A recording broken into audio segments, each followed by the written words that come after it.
everyone, and welcome back to another episode of Adoptions from the Heart TV. I'm your host, Amanda Aliberti. Oftentimes, families will question what would happen if the birth mother to the child they were placed with gets pregnant again. Today, we welcome Terra and Jacob to talk a little bit about what it was like to get that call. So welcome, guys. Hi, welcome. Thanks for having us. Yeah. So first, can you guys talk a little bit about when you initially became connected with Adoptions from the Heart and the placement of your first child with you? Sure. So we were chosen with about a month to prepare. We did wait for a few months before we got chosen. I was lucky enough to be able to make it up to Delaware to be there for Rowan's birth. She is now 4.5. And through that process, I was able to build a relationship with birth mom, and we decided ultimately to continue having an open relationship way more than what we initially had discussed, just because we bonded on a certain level. Sure. So Rowan was placed with you guys in 2017, and that's when you became connected with her birth mom. Yes. Okay. Talk to me a little bit about the last few years and what that relationship has looked like with the birth mom to your daughter. So the first 2 years of it, we were able to attend Adoptions from the Heart Family Day picnic up in Flourtown, Pennsylvania. Birth mom Amanda was able to make it to both of those. And on the second one was when we decided to open our relationship a little more, and Terra and Amanda became Facebook friends.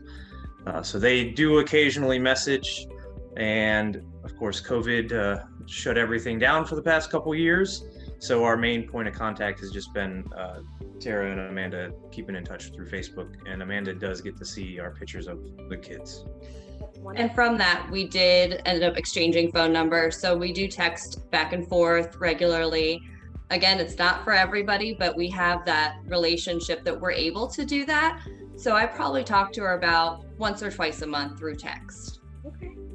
Take me back to 2021. I believe it was around April when you were contacted by Amanda with some news. So it was actually May. It was Mother's Day weekend, actually. And I hadn't heard from Amanda in a little bit. So I was wondering why she had been a little distant. And then I got a Facebook message saying that she had been nervous to tell me that she was pregnant again, and she was due in a month. And that's why she had been standoffish. She didn't know how we were going to take it. And she didn't know if it was going to be a situation where she could take care for the baby, or if she wanted to place it for adoption. And when she ultimately decided that she was going to place her for adoption, she wanted to reach out to us to see if we would be open to keeping the siblings together. It was a little scary. We were not expecting it. We thought it was a one and done situation, but how do you say no to a sibling? Well, and we want folks to remember that it doesn't always go that way. Right. Sometimes when birth parents find themselves pregnant again, they will reach out to the agency first, letting us know they are pregnant, considering adoption, and would we reach out to the family that has their first child or second child to see whether or not they're in the place to parent. So for you guys, it does seem like the birth mom was very comfortable reaching out to you directly, but it doesn't always go that way. No, I would say our situation is definitely unique because myself and birth mom do have just a really great relationship, and I'm so grateful for her that we're able to have that comfort level. Sure. Jacob, talk to me a little bit about when you heard this news. It does sound like you guys were not necessarily in the place that you were going to be building your family. What types of discussions did you have? I was giving Rowan a bath, and Terra came in and said, hey, we need to talk. And I thought I did something wrong. I was like, oh, am I in trouble? So when I finished up with Rowan's bath, she handed me her phone, and I read the message, and it was kind of floored. I didn't know where to go. I didn't know where to start, because I remember it had taken us a while to even prep for Rowan to be ready for her. And I think we technically had 2 months to the due date, but then Adley did come a few weeks early. So I knew obviously this was the day before Mother's Day and we had to think on it. And, Terra even took a drive to kind of clear her head. But by the end of that day, we knew we had to keep the girls together. They're sisters. And, it was just, after looking back on it, it was kind of a no-brainer. Sure. Well, and it's important for folks to remember there's a lot to consider, right? Yes. There's first and foremost the idea of, do you want to build your family and parent another child?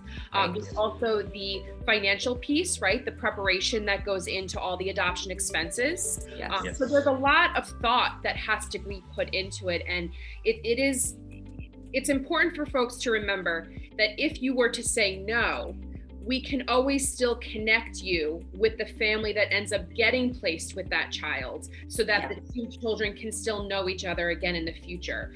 Because I know sometimes families feel this guilt over, I can't say no because where will that child end up, right? So we want people to know that we still can, through open adoption, connect both families so that the siblings can stay in touch. Yeah. There was a lot of consideration, but honestly, the biggest part was the financial, because it's unexpected. What would be your advice to other families who, are placed with a child and think about the future of like, what happens if we do get that call a year from now, 10 years from now? Like, what should families really consider when they're making those decisions? Consider your schedules, consider whether you're ready for it, consider, everything you had to consider with the first child and now with two. And it's just, it's fun, but it's challenging as well. I think a big part of it is not only your scheduling, but your financial side of things, because you are going to unexpectedly have to spend a lot of money. And that can be scary, especially for numbers people. But it's worth it, and you make it work if it's something that you're absolutely ready for. But you do need to get with your spouse first and make sure that everybody's on the same page. Sure. For us, it was a discussion between Jake and I, and then we did talk to Rowan about it on a age-appropriate level. What do you think it meant to the birth mom of both of your children for you to be able to say yes and have these two girls grow up together? She's over the moon. Our conversations about the girls and her picture updates and everything, she loves the fact that these girls are together and they get to grow up together. In our future meetings, we've talked about, she has other siblings that are still with birth mom, about all the girls getting together. And we are really blessed with the fact that she is open to doing that so that the girls know. So Rowan, for instance, since she's a little older, we have already spoken with her about, having siblings that don't live here and they live with Miss Amanda, and that she knows that she came out of Miss Amanda's belly, but we're mom and dad.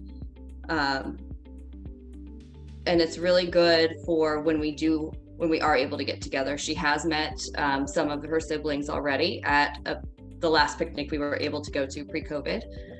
And we send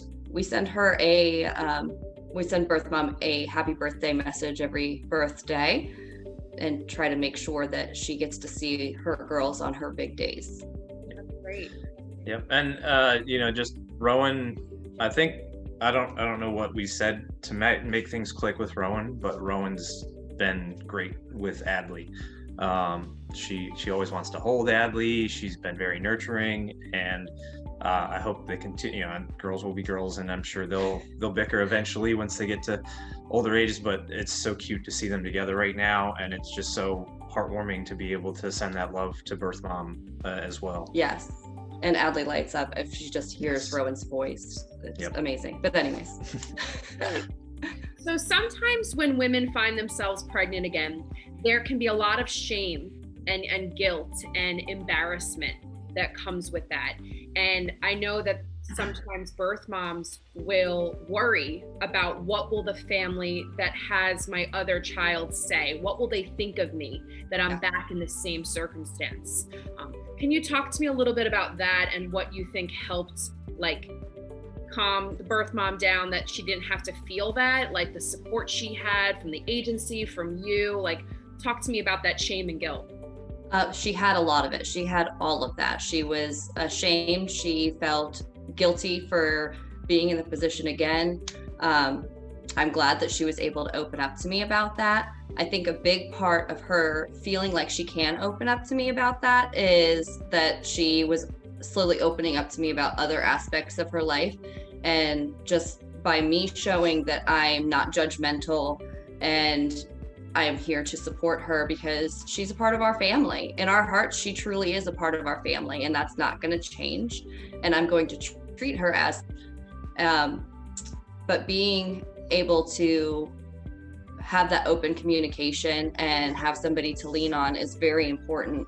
But that is the reason why she waited so long to say something, and she didn't tell us earlier, is because of the shame and the guilt that went through it. Once she messaged me and she connected with the agency, I think that she did have a lot of open doors there and support there. She didn't really have anybody else. So I'm glad that she did reach out to not only myself, but to the agency. Sure. And it's hard because, you know, we try to live in a judgment-free zone in the adoption world, right? But it's important that families remember that their birth mom goes on with life, and things happen, highs and lows, and you have to continue that judgment-free zone throughout the course of their life. And things may happen that you don't agree with or you question, but you can never make your birth parent feel guilty for that. Right. Absolutely. The thing I like to say to myself, and I don't know if this is right or wrong or whatever, but everyone's a product of their own environment. So we're products of our environment. She's a product of her environment. And not everything that happens in life is one person's fault. And I think that her feeling that through me is part of what helps her open up to me. Sure, absolutely. Well, and you know, again, I think facing an unplanned pregnancy at all can be really scary, and facing a second or even a third or even a fourth unplanned pregnancy can be just as scary. And I'm happy to hear that the birth mom to your children felt comfortable enough to reach out to you guys directly and was able to feel that support and that love that you've always shown her, even at that moment in time where she was going through it again. Yeah. And that's I mean, she gave us the gift of being parents. Her selfless choice to place the both girls for adoption, you know, through other means we haven't been able to biologically have our own kids. So it was, you know, I always felt the love in my heart to have a kid and, you know, raise my own. And it's just, you know, an outpouring of love for her and whatever we can do to support her. And I know, you know, Tara's got that contact with her to help, help her open up. Yeah. Well, very well said. We appreciate you guys sharing your story. Again, I think it's wonderful that Terra and Jacob have that connection directly to their birth parent, but we want to remind everyone, it doesn't always go that way. Please feel comforted knowing that the agency is here to support you. If you do get a call or birth mom is finding herself pregnant again, you should reach out to the agency, and we're here to support you through that. Thank you both. Thank you for the love that you give, not just your children, but the birth mom to your children. Really shows who you guys are. We appreciate you, and we're hopeful that this can help spread some awareness to other families who may be wondering what it's like to get that call. Take care and be well.